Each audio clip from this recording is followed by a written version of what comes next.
मानसिक रोगों की बात आती है, कहीं भी बात आती है, तो मैं बचपन से सुनता आया हूँ कि last opinion doctor Shiv Gautam. मानसिक स्वास्थ्य के प्रति उस समय डॉक्टर्स का क्या सोच था? जाओ तुम बाहर जाओ, 10 मिनट बाद सोच के वापस आ। और 79 से लेके 2010 तक जयपुर के मनोचिकित्सा केंद्र को मैंने जितना मुझसे कोई भी संस्था बिल्डिंग से नहीं चलती, संस्था चलती है वहाँ के काम करने वाले लोगों के समर्पण। क्या था, अब क्या है?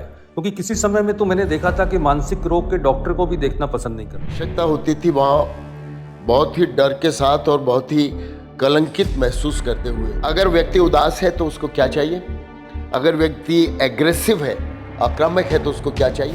ये भावना पर काम करने वाले न्यूरोट्रांसमीटर्स की पहचान और उसके आधार पर दवाएं बन गई। एआई का रोल आ रहा है। तो मानसिक रोग के जो पेशेंट्स हैं उनमें कोई उनकी चिकित्सा में या उनको कोई बेनिफिट मिले, आधार पर आर्टिफिशियल इंटेलिजेंस काम करती। We have to be master of artificial intelligence. Indian psychiatrist को क्या चैलेंजेस? बहुत सारे रोगी अभी भी झाड़े लगवा रहे हैं। आज के 20 साल बाद इसको लोग समुद्र में फेंकने लग गए। नमस्कार दोस्तों, मेडिकल बज का सफर जारी है। इसी क्रम में आज हम एक अंतर्राष्ट्रीय अपनी जो ख्याति प्राप्त हमारे मनोचिकित्सक हैं डॉक्टर शिव गौतम साहब से मिलना हुआ हमारा, और हम उनकी लाइफ जर्नी और उनसे मानसिक रोगों पर बात करना चाहेंगे। आपका स्वागत है सर। नमस्कार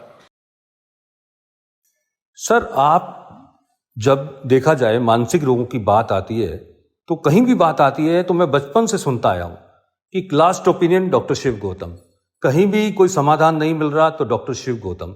मैं इतना सा था तब से मैं देखता था, हमारे पड़ोस में एक साइकेट्रिक पेशेंट था, उसको जयपुर आपके पास लेके आया करते थे लोग। तो एक इतना बड़ा जीवन, यानी करीब 51 वर्ष जिसने अपने मानसिक रोगों को, अपने मानसिक रोगियों को दिए हों, तो आपका क्या अनुभव है? उससे पहले मैं ये जानना चाहूँगा कि आपकी लाइफ जर्नी के बारे में, कि ये इस तरह का पैशन, इस तरह का इतना बड़ा साइकेट्रिस्ट बनना अपने आप में एक उपलब्धि है।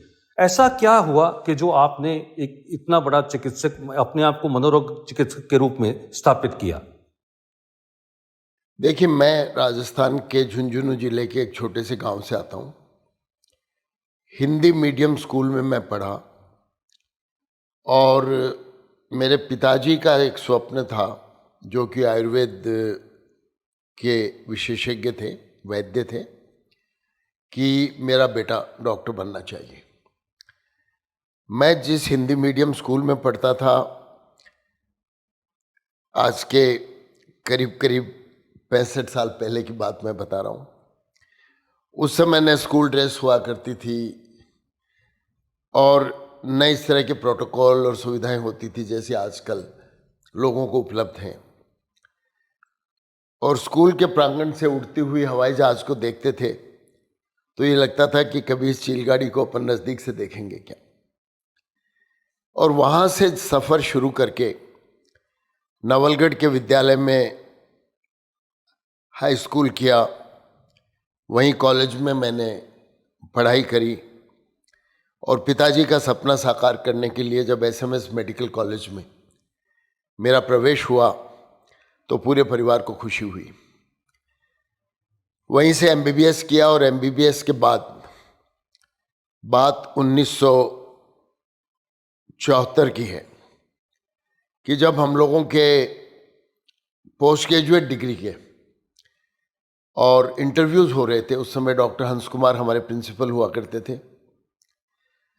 साइकियाट्री उस समय मनोचिकित्सा एक नेग्लेक्टेड सब्जेक्ट था, लेकिन मैं चूंकि लिटरेचर में इंटरेस्टेड था, डिबेटर था, आर्ट एंड कल्चर में मेरा इंटरेस्ट था और मेरा रुझान था मन के प्रति और मन के स्वास्थ्य के प्रति, तो मुझे ऐसा लगा कि मुझे इस विषय में एमडी करना चाहिए। लेकिन उस समय राजस्थान विश्वविद्यालय में एमडी नहीं होती थी,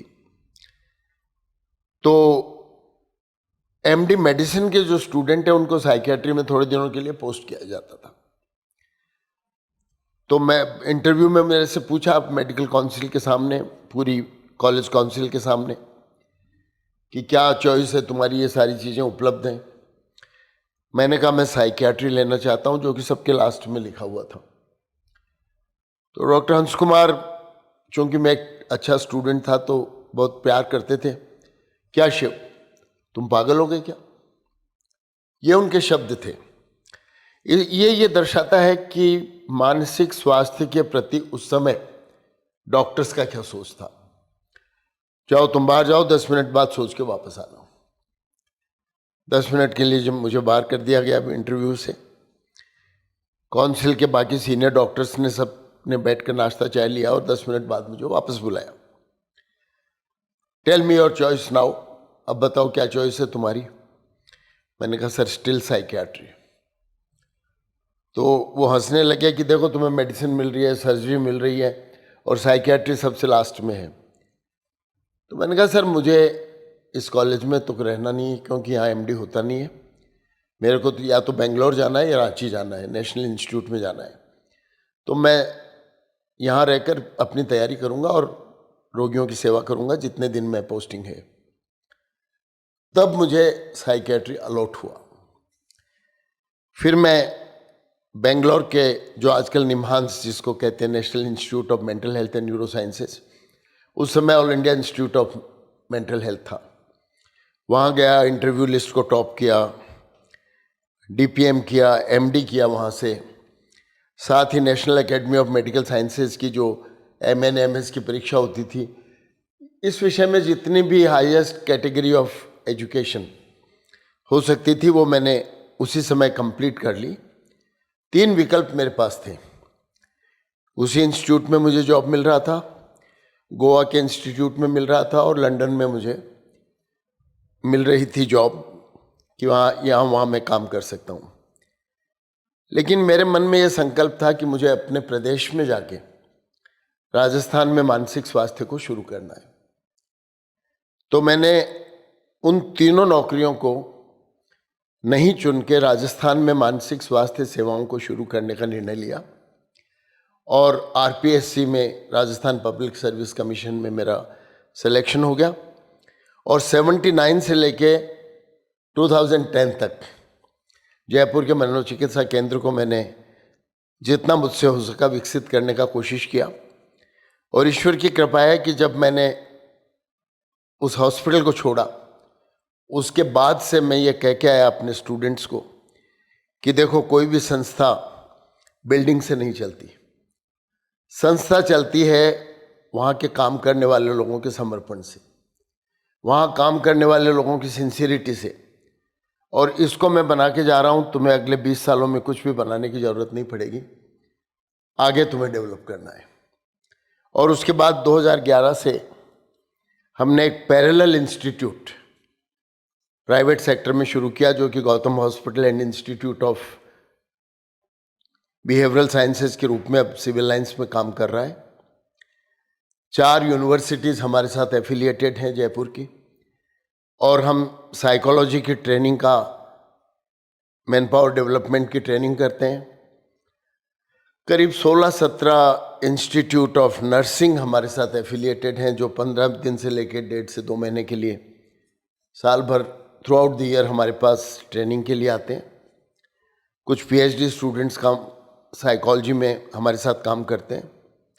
और इस तरह से ये सफ़र चलता रहा। हम अकेले ही चले थे जानिबे मंजिल, मगर लोग साथ आते गए और कारवां जुड़ता गया। और मुझे खुशी है कि आज जयपुर अकेले में 200 से ज़्यादा साइकियाट्रिस्ट काम कर रहे हैं। और मेरे स्टूडेंट्स न सिर्फ जयपुर, गंगानगर, हनुमानगढ़ या दिल्ली में हैं, बल्कि इंग्लैंड में, अमेरिका में, ऑस्ट्रेलिया, न्यूजीलैंड में सब जगह काम कर रहे हैं। और जब टीचर्स डे के दिन उनके टेलीफोन आते हैं, बहुत अच्छा लगता है। सर, मुझे गूज फ्लैश होने लगा आपकी ये स्टोरी सुनकर। इतनी इमोशनल स्टोरी और एक इतने सीनियर डॉक्टर के मुंह से अगर हम ये सब सुनते हैं उसकी लाइफ जर्नी के बारे में, तो निश्चित तौर पर एक हर हिंदुस्तानी को कहेंगे कि एक बड़ा गर्व फील होता होगा आप पर। और आप इस चीज़ के लिए धन्यवाद के पात्र हैं कि आपने इतना वर्क, अपना इतना डेडिकेशन के साथ वर्क 51 ईयर अपने पूरे प्रोफेशन को दिए। और आज पूरे अंतर्राष्ट्रीय स्तर पर आपने मानसिक रोगों के प्रति जो अवेयरनेस फैलाई है, जो इंडिया की पहचान बनाई है, उसके लिए मेरे को लगता है हर हिंदुस्तानी आपका बहुत शुक्रगुजार है। सर, जो पिछले 30 या 50 सालों से जो मानसिक रोग के बारे में लोगों की जो धारणाएं थी, वो कैसे चेंज हो रही हैं? मतलब पहले क्या था, अब क्या है? क्योंकि किसी समय में तो मैंने देखा था कि मानसिक रोग के डॉक्टर को भी देखना पसंद नहीं करते थे लोग। लोग मानसिक स्वास्थ्य विशेषज्ञ को दिखाना पसंद नहीं करते थे, और जहां आवश्यकता होती थी वहां बहुत ही डर के साथ और बहुत ही कलंकित महसूस करते हुए, इस शब्द को मैं काम में ले रहा हूं, स्टिग्मा को। मुझे याद है कि 79 में मैं सिविल लाइंस में उसी जगह रहता हूं जहां आज रहता हूं। तो मेरे पास लैंडलाइन फ़ोन भी नहीं था, पास के फ़ोन को मैं यूज़ करता था। लोग आके कहते हैं कि डॉक्टर साहब, हमें उस समय का जो वेल टू डू लोग थे स्टिग्मेटाइज्ड फील करते थे कि हमें दिखाना तो है अपने रिश्तेदार को, बेटे को, बहू को, किसी को भी, लेकिन ऐसा समय दीजिए जब हम लेट इवनिंग में आए और हमें आपके पास आते हुए कोई देखे नहीं। इस तरह का माहौल था। मेरे घर से आधे किलोमीटर, 1 किलोमीटर दूर गाड़ी पार्क करते थे, कार, पैदल पैदल चल के आते थे और यूं देखते थे इधर उधर। और आज स्थिति ऐसी बदल गई है कि उसी डॉक्टर को दिखाने के लिए 150 लोगों की क्यू लगती है प्रतिदिन।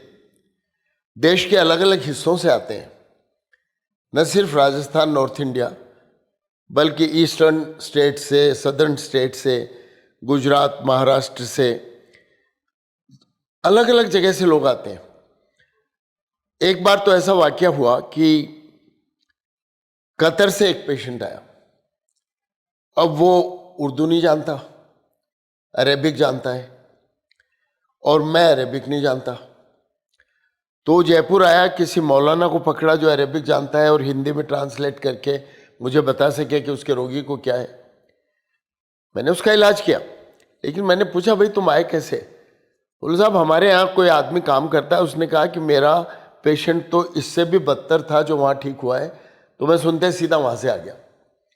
तो ये जो कलंक दूर हुआ है, स्टिग्मा जो दूर हुआ है पिछले 51 वर्षों से, उसका सबसे बड़ा कारण तो मैं ये मानता हूँ, हम लोगों की मेहनत तो है ही, पूरे इंडियन साइकेट्रिक सोसाइटी के जो डॉक्टर्स हैं, लेकिन सबसे बड़ा कारण यह है कि मानसिक रोगों के उपचार में जो बदलाव आया है। पहले लिमिटेड दवाएं थी, लिमिटेड इलाज के तरीके थे। पुराने ज़माने में जब मैंने अपना करियर शुरू किया था, मेरे सीनियर डॉक्टर हुआ करते थे, एक इंसुलिन कोमा थेरेपी देते थे। वो इंसुलिन लगा के पेशेंट को हाइपोग्लाइसीमिया में ले जाते, और हाइपोग्लाइसीमिया की वजह से कोमा में जाता पेशेंट, और उस कोमा की स्थिति में आधे घंटे रख के वापस उसको ग्लूकोज चढ़ा के कॉन्शियस लेवल पे लाया जाता, और कहते थे कि अचेतन अवस्था में रोगी का इलाज होता है, लेकिन उसका एग्जैक्ट मालूम नहीं था कि क्यों रोगी ठीक होता है। उसका वेट बढ़ जाता था, ओबीज हो जाता था, कुछ लोगों को डायबिटीज़ भी हो जाती थी उससे। वो उपचार था इलेक्ट्रोकन्वल्सिव थेरेपी, जो कि बिजली के शॉक के नाम से आम भाषा में कहा जाता है। वो उपचार था, और लिमिटेड 3-4 तरह की औषधियाँ थी जो कि उत्तेजना की अवस्था में काम करती थी या उदासीनता पर काम करती थी। धीरे धीरे उपचार के वो तरीके, insulin coma therapy, electroconvulsive therapy, बंद हो गई।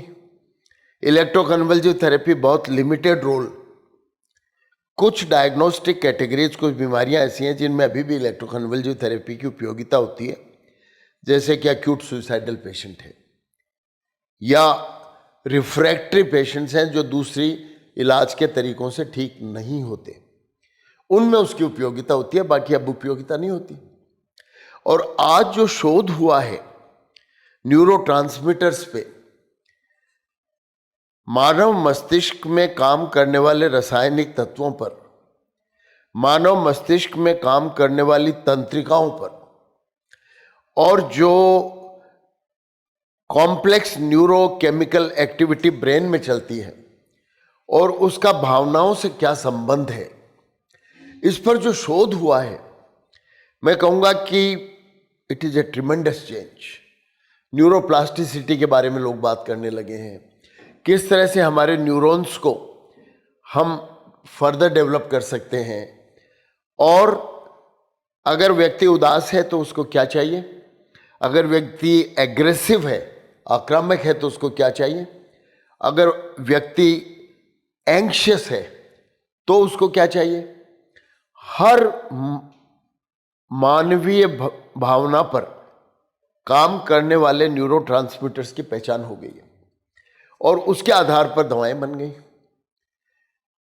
जैसे मिर्गी की बीमारी है, फॉर एग्जाम्पल एपिलेप्सी, जो हमारे डोमेन में भी आता है और न्यूरोलॉजिस्ट के भी डोमेन में आता है। पहले बहुत कारगर कम दवाएं थी, लेकिन अब इतनी कारगर उपलब्ध दवाएं हैं कि रिफ्रैक्टरी एपिलेप्सी का भी इलाज हो जाता है, डिप्रेशन का इलाज हो जाता है, स्किज़ोफ्रेनिया का इलाज होता है, बाइपोलर डिसऑर्डर का इलाज ऐसा होता है कि दोबारा बीमारी नहीं हो, उसकी रोकथाम का उपचार होता है। तो जो एक बदलाव आया है उपचार की पद्धतियों में, ये तो हुआ दवाओं के माध्यम से। दवाओं के अलावा जो साइकोलॉजिकल मेथड्स ऑफ ट्रीटमेंट हैं, मनोपचार की जो पद्धतियां हैं, उसमें भी बड़ा बदलाव आया है। आपको ये जानकर खुशी होगी कि हमारा जो प्राचीनतम ग्रंथ है भगवत गीता, ये भी मनो उपचार का, साइकोथेरेपी का एक ग्रंथ है। मैंने इसको विस्तार से स्टडी किया है और कई जगह विश्व में मैंने लेक्चर्स भी दिए हैं, Bhagavad Gita as a module of psychotherapy. Arjun क्या था? महाभारत में कुरुक्षेत्र के रणक्षेत्र में अर्जुन चिंता एवं अवसादग्रस्त हो गया था और उसने गांडीव धनुष को फेंक दिया। ये रिकॉर्डेड है, भगवत गीता के पहले अध्याय को आप पढ़ें तो चैप्टर 28, 29 एंड 30, फर्स्ट चैप्टर श्लोक 28, 29, 30 में अर्जुन कृष्ण से कहते हैं कि इस युद्ध को लड़के मैं क्या करूंगा, इधर भी मेरे अपने हैं, इधर भी मेरे अपने हैं, सब खत्म हो जाएंगे और ऐसा राज्य जिसमें मेरे अपने सारे लोग मारे जाएंगे, उसकी प्राप्ति से मुझे फायदा क्या होगा। He was extremely depressed. वो अर्जुन से, कृष्ण से कहते हैं कि सीदंति मम गात्राणि मुखस्य परिशुष्यते वेपथुष्य शरीरे में रोम हर्षस्य जायते गांडीव शंसते हस्ताक्षय परिदयते निमित्तानि च पश्यामि विपरीतानि केशव, कि हे केशव मेरे हाथ पांव बिल्कुल ढीले होते जा रहे हैं, कंपायमान हो रहे हैं। सॉरी, मुखस्य परिशुष्यते, मेरा मुंह सूखता जा रहा है, मेरे रोम जो हैं, रोम हर्षस्य जायते, खड़े होते जा रहे हैं और मुझे ऐसा लगता है कि मेरा शरीर बिल्कुल कंपायमान और विभ्रमित हो रहा है, मेरे हथेलियों में पसीना आ रहा है और गांडीव धनुष मेरे हाथ से फिसल रहा है, मैं ये युद्ध नहीं लड़ सकता। That was anxiety depression स्टिकन Arjun. और उस जमाने में, आज के 5,500 साल पहले, तो ये सारी दवाएं जो आजकल हम तुरंत देकर रोगी को त्वरित ठीक करते हैं, नहीं थी। कृष्ण ने उसको कैसे ठीक किया? By changing his mood, bye transforming his personality. उसके मनोभावों में परिवर्तन लाके योग, प्राणायाम और ध्यान के माध्यम से सत, रज और तम जो गुण हैं, उन गुणों को कैसे बैलेंस में किया जाए, इसके बारे में पूरा ज्ञान दिया। यहां तक कि 17वें चैप्टर में अर्जुन को कृष्ण भोजन के बारे में भी बताते हैं कि सात्विक भोजन क्या है, तामसिक क्या है, राजसिक क्या है और किस तरह का भोजन कब करना चाहिए। ये पूरी जीवन शैली और जीवन पद्धति में परिवर्तन करके कृष्ण ने अर्जुन को ठीक किया। और ये ग्रंथ जो है उस समय था। हमारे देश में पाश्चात्य मनोवैज्ञानिक आए, उन्होंने यहां के ज्ञान को अर्जित किया। सिगमंड फ्रायड एक व्यक्ति थे जो अलग थे, लेकिन सिगमंड फ्रायड कब पैदा हुए? 150 साल पहले। उसके बाद के कई साइकोथेरेपिस्ट आए यहां पर, उन्होंने सीखा और उन्होंने अपने अपने नाम से अलग अलग साइकोथेरेपीज प्रचारित की पाश्चात्य जगत में। तो मैं जब विदेशों में जाता हूं, उनको बोलता हूं कि भाई सिगमंड फ्रायड 150 साल पुराने हैं, उनको आप फादर ऑफ साइको एनालिसिस कहते हैं, तो भगवान कृष्ण जो 5,500 साल पहले हुए वो क्या थे? Four father. लेकिन संस्कृत भाषा का ज्ञान नहीं होने के कारण हमारा ज्ञान पाश्चात्य तक जा नहीं पाया, और कुछ लोग यहाँ आए जो कॉन्सेप्ट लिए उन्होंने वहां जाकर अपने नाम से प्रतिपादित कर दिए। तो बड़ा परिवर्तन हुआ है। इसके अलावा जो एक और बड़ा परिवर्तन हुआ है जिसने स्टिग्मा को दूर किया है, वो है हमारी साइकोसोशल मैनेजमेंट, रिहेबिलिटेशन। पहले जो लोग गलियों में स्किज़ोफ्रेनिक पेशेंट्स इलाज के अभाव में घूमते रहते थे और लोग उनको देखकर हंसते थे, उन पर पत्थर फेंकते थे, अम्यूजमेंट का साधन मानते थे, उन सारे रोमिंग मेंटली इल पीपल, उनका इलाज शुरू हो गया। इलाज शुरू हो गया, वो ठीक हो गए। लोगों को पता लगने लगा कि इस तरह के रोगी भी ठीक हो सकते हैं, और एक गांव में अगर 2 रोगी भी ठीक हो गए तो सारा गांव, उनका एटीट्यूड बदल गया।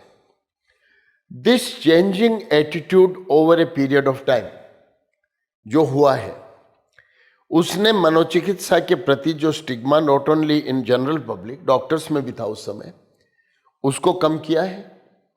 लिहाजा अब लोग ये मानने लगे हैं कि जिस तरह से हार्ट का इलाज संभव है, लिवर का इलाज संभव है, पेट के आंतों का इलाज संभव है, वैसे ही मस्तिष्क भी दिमाग का एक ऑर्गन है, और उसमें होने वाले परिवर्तनों की वजह से व्यवहार में जो परिवर्तन है उनका भी इलाज संभव है। एक शारीरिक बीमारी हुई, किसी को इन्फेक्शन हुआ मान लीजिए, तो उसको क्या होगा? बुखार होगा, उसको सिर में दर्द होगा, उसको कमजोरी आएगी, ये उसके लक्षण हैं। मस्तिष्क में बीमारी हुई, मानसिक बीमारी हुई, तो उसको एग्रेशन होगा, या वो रोएगा, या वो सुइसाइड हो जाएगा, या गुमसुम होकर बैठ जाएगा। वो उस बीमारी का लक्षण है। तो जैसे हम दूसरी बीमारियों के लक्षण को स्वीकार करते हैं, वैसे ही मस्तिष्क के और मानसिक रोगों की बीमारियों के लक्षणों को हम पहचानने लग जाते हैं, तो उसका उपचार हो जाता है और स्टिग्मा दूर हो जाता है। ये पिछले 50 वर्ष में बहुत बड़ा परिवर्तन हुआ है। बहुत ही अच्छी जानकारी सर ने दी इस बारे में कि लास्ट 51 सालों के अंदर इतना उतार चढ़ाव हुआ है कि एक साइकेट्रिस्ट को कोई दिखाने के लिए भी नहीं जाता था, और बड़ा ही उस चीज़ को कलंकित फील करते थे। एंड आज का दौर है, जो इतनी अच्छी मेडिसिन्स और इतने अच्छे प्रयोग सब हुए हैं, और सर ने कितने अच्छे तरीके से वेदों से जोड़ा साइको काउंसलिंग को, साइकेट्रिक मानसिक रोग की इलाज को, पुरानी अपनी जो इंडियन की जो अपने भारतीयों की जो प्राचीन जो थी अपनी थेरेपी, उससे इन्होंने अटैच किया। निश्चित तौर पर काबिल तारीफ है सर। Thank you sir. एक महत्वपूर्ण जो अपना सब्जेक्ट है आज के टाइम का, आर्टिफिशियल इंटेलिजेंस, हर चिकित्सा में, यानी न्यूरो सर्जरी में देख लो, कार्डियोलॉजी में देख लो, हर जगह एआई का रोल आ रहा है। तो मानसिक रोग के जो पेशेंट्स हैं, उनमें कोई उनकी चिकित्सा में या उनको कोई बेनिफिट मिलेगा इसका? और साइकेट्रिस्ट को क्या एआई की हेल्प मिलने से कुछ अच्छा अचीवमेंट होगा? अभी करीब 4 महीने पहले मैं आईआईटी कानपुर में इसी विषय पे व्याख्यान देके आया था, और वहाँ के इंजीनियर्स और डॉक्टर्स की जो कॉमन ग्रुप मीटिंग थी, role of AI in mental health. तो मैं आपको ये बताना चाहता हूँ कि आर्टिफिशियल इंटेलिजेंस में हम जो कुछ भी इंटेलिजेंस को फीड करते हैं, उसके आधार पर आर्टिफिशियल इंटेलिजेंस काम करती है। उदाहरण के तौर पे मान लीजिए ब्रेन के ट्यूमर है मान लीजिए, और हमने 1000 स्कैन उसमें फीड किए, और उसमें कॉमन तरीके के इस तरह के पिक्चर्स आ रहे हैं, और उन पिक्चर्स के आधार पर एआई आपको ये डायग्नोज देके देता है कि साहब ये अमुक किस्म का ट्यूमर है, ये मैलिग्नेंट है, ये बिनाइन है, ये मेनिंजिस का है, ये मिड ब्रेन का है, ये फ्रंटल लोब का है। तो वहां तक जो डायग्नोस्टिक स्कैन का सवाल है, वो तो स्कैन को देख के आर्टिफिशियल इंटेलिजेंस उसको एनालाइज कर देगी। लेकिन reading human emotions is a very complex phenomenon. उसके लिए हमें अलग अलग कल्चर में expression of emotion is different. American आदमी जो है अपने एक्सप्रेशन को अलग करता है, ब्रिटिश अलग करता है, इंडियन अलग करता है, और इंडिया में भी अलग अलग तरह के कल्चर हैं जिसमें कि एग्रेशन का ही एक्सप्रेशन अगर आप देखें तो अलग अलग तरीके से होगा। तो वो कॉमन चीज आर्टिफिशियल इंटेलिजेंस जनरलाइज नहीं कर पाएगा। तो आर्टिफिशियल इंटेलिजेंस का वही रोल है मनोचिकित्सा में अभी तक। हो सकता है कि बाद में हम बहुत सारे करोड़ों लोगों के डाटा वहां फीड करें और उनको कहें कि साहब इस तरह से रोगी व्यवहार करे तो इस तरह का आपको इंटरप्रिटेशन देना चाहिए। एआई का इंटरप्रिटेशन कौन देता है? हम देते हैं ना। तो मैं एक बात तो ये कहता हूं कि we can not be guided by the artificial intelligence, we have to be master of artificial intelligence. हमें आर्टिफिशियल इंटेलिजेंस को गाइड करना पड़ेगा। फाइनर इमोशंस की स्टडी के मामले में, डायग्नोसिस के मामले में आर्टिफिशियल इंटेलिजेंस आज की तारीख में बहुत ज़्यादा मदद नहीं कर सकता। लेकिन डायग्नोस्टिक स्केल्स हैं। मान लीजिए मैंने गौतम हॉस्पिटल में एक क्वेश्चनेयर बना रखा है। जो भी रोगी वहाँ फर्स्ट टाइम आता है उसको हम एक 65 क्वेश्चंस का क्वेश्चनेयर हमारे साइकोलॉजिस्ट उनको देते हैं कि भाई आपके रोगी में ये लक्षण है क्या, और उन लक्षणों में क्लस्टर ऑफ ग्रुप्स होते हैं। 15 सिम्टम्स का एक क्लस्टर बनाओ जिसमें स्लीप भी शामिल है, एंग्शियस मूड भी शामिल है, ट्रेम्बलिंग भी शामिल है, मुंह की खुश्की भी शामिल है, ऑटोनोमिक सिम्टम्स भी शामिल हैं, और उसके बेसिस पे ये कॉन्क्लूड प्रोविजनल डायग्नोसिस होती है कि इसको जनरलाइज्ड एंजाइटी डिसऑर्डर हो सकता है। कुछ सिम्टम्स के आधार पर इसको acute and transient psychotic disorder हो सकता है। कुछ सिम्टम्स के आधार पर, क्लस्टर के आधार पर हम ये कह सकते हैं कि इसको मेनिया है या इसको ऑब्सेसिव कंपल्सिव डिसऑर्डर है। तो वो प्रोविजनल डायग्नोसिस हो गई। अगर उस तरह के डाटा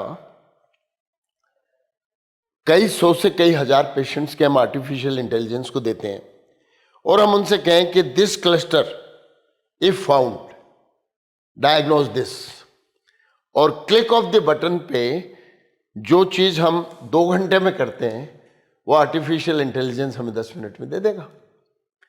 तो वो डायग्नोस्टिक टूल्स को अप्लाई करना, उसमें एआई हमारी मदद कर सकता है। बिल्कुल सही कह रहे हैं। दूसरी चीज ट्रीटमेंट पार्ट जहां तक है, कुछ ट्रीटमेंट ऐसे हैं जिसमें कि वर्चुअली हम रोगी को वो एनवायरनमेंट दिखा सकते हैं जो एनवायरनमेंट उसके लिए सूदिंग है या जो एनवायरनमेंट उसके लिए डरावना है। फॉर एग्जाम्पल किसी को फोबिया है, तो अभी कुछ एआई की इस तरह की एप्लीकेशंस आई हैं जिसमें कि आदमी बैठकर वो हेडबैंड लगा के सामने देखता है तो उसको डीप दिखाई देता है, और किसी को ऊंचाई से फोबिया है तो वो डरेगा, तो उसका ऑटोनॉमिक सिस्टम अराउजल होगा।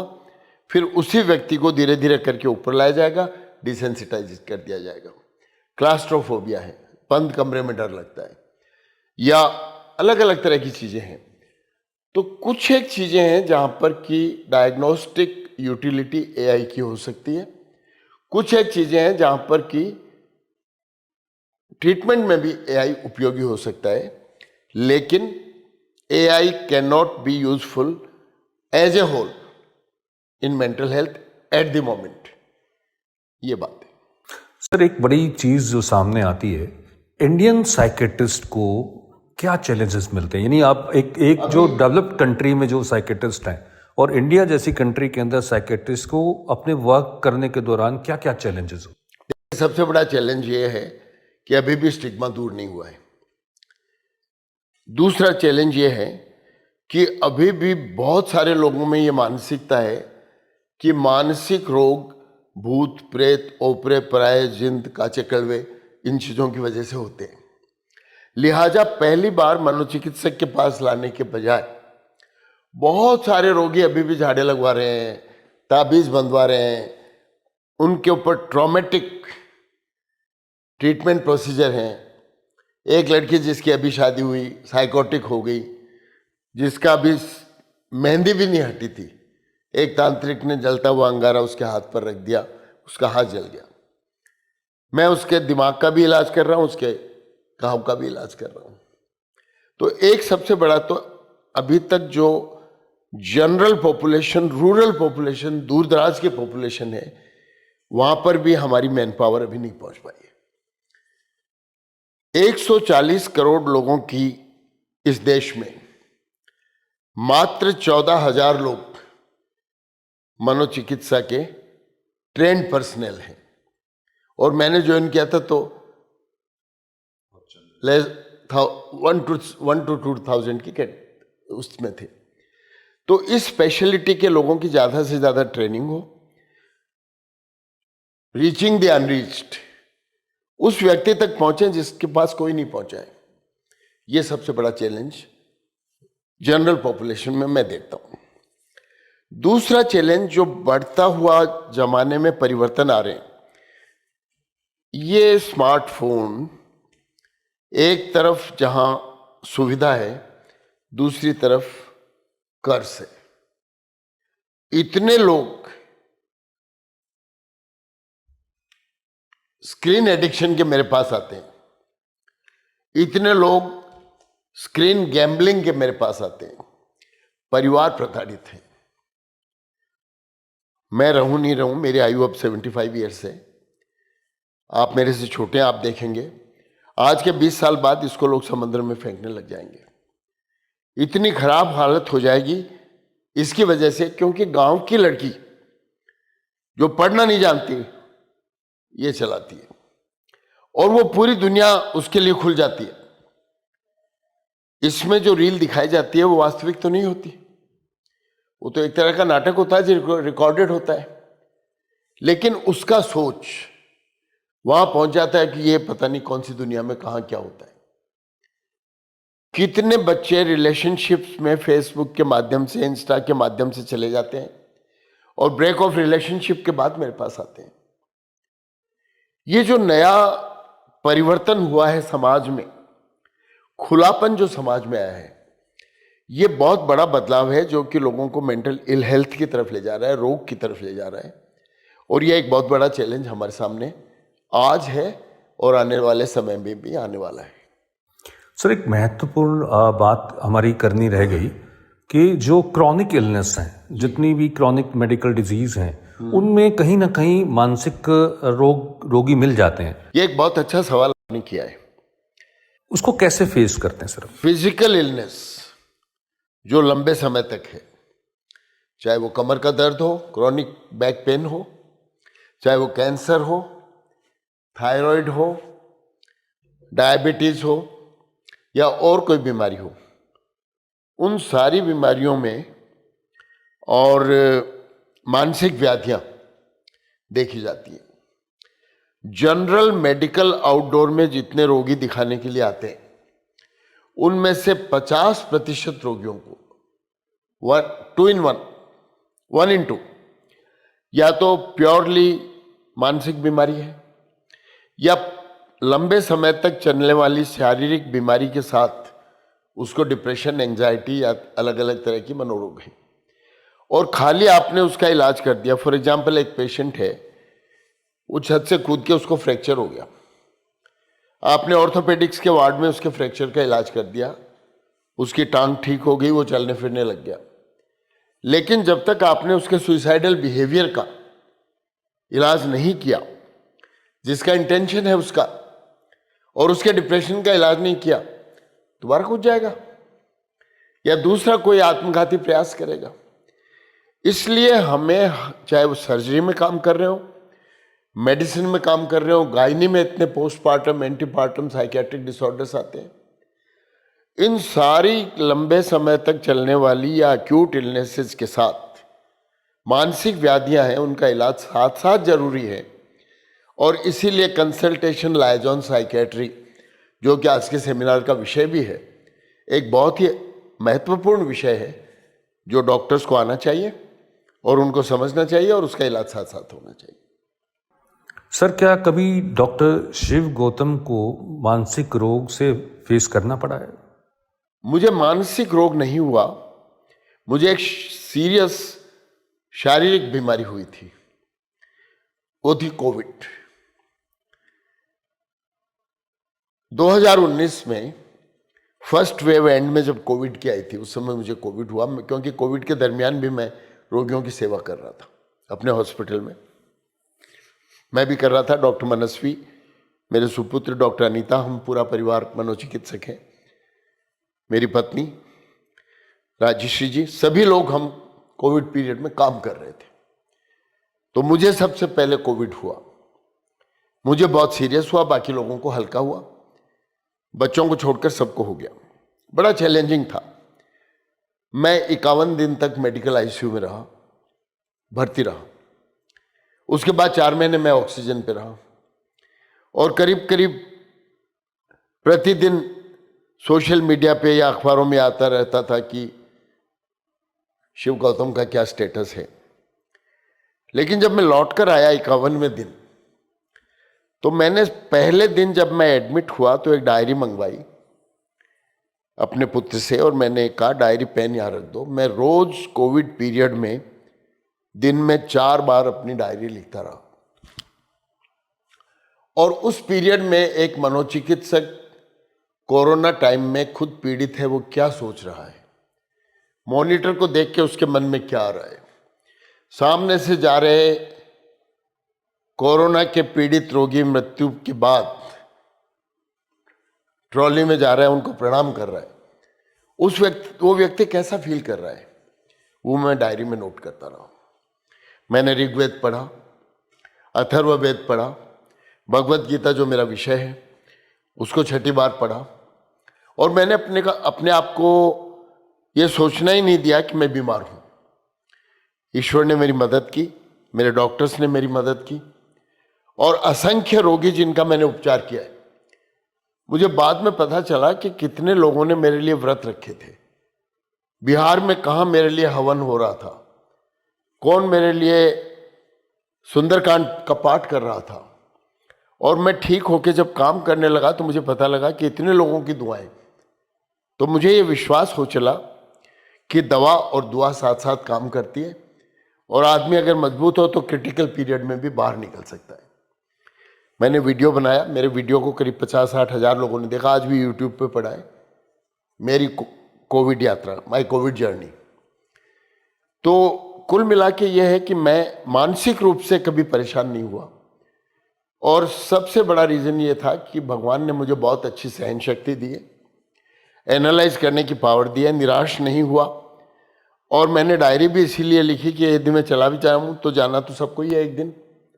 पीछे से लोग ये पढ़ेंगे कि वो व्यक्ति उस समय क्या सोच रहा था, लिख के चला गया।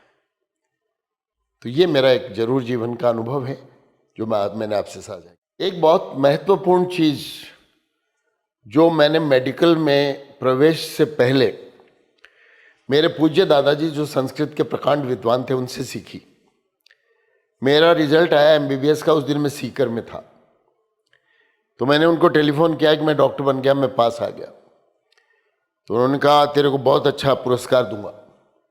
हम लोग साइकिल पे चलते थे उस जमाने में, तो मुझे लगा कि शायद मोटरसाइकिल मिल जाएगी। और जब मैं अपने गांव गया तो उन्होंने कहा इधर आप बैठ मेरे पास, चरक संहिता का एक श्लोक तुम्हें सिखाता हूं, तुम्हारे जीवन भर काम आएगा। और उन्होंने मुझे बताया कि हमारी संहिता में ये लिखा हुआ है आयुर्वेद में,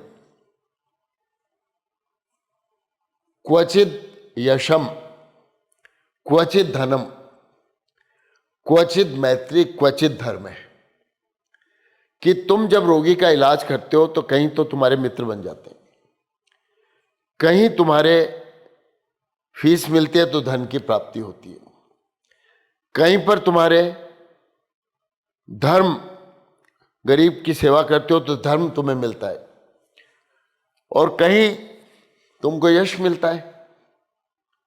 और मान लो चारों ही चीज नहीं मिलती है तो कर्माभ्यास है क्वचित चेती चिकित्सा नास्ते निष्फला। जो कुछ भी तुमने चिकित्सक बनकर सीखा है उस कर्म का तुम अभ्यास करते हो और अपनी स्किल्स को शार्प करते हो, इसलिए हमेशा धन के लिए चिकित्सा मत करना। और चिकित्सा करो तो ये चारों चीजें अपने दिमाग में ध्यान रखना। मैंने अपने जीवन में इसको अपनाया, मुझे बहुत मदद मिली। 3 शब्द उन्होंने मुझे सिखाए, हमारे शेखावटी के शब्द हैं ये, कि सबसे पहले कामा यानी कर्म, अच्छा कर्म करो। उसके बाद आता है नामा यानी नाम, आपका यश फैलता है चारों तरफ। और उसके बाद आता है दामा यानी कि धन। तो कर्म से आपको मिलता है नाम, नाम से आपको मिलता है धन, और धन से धर्म की जय होती है।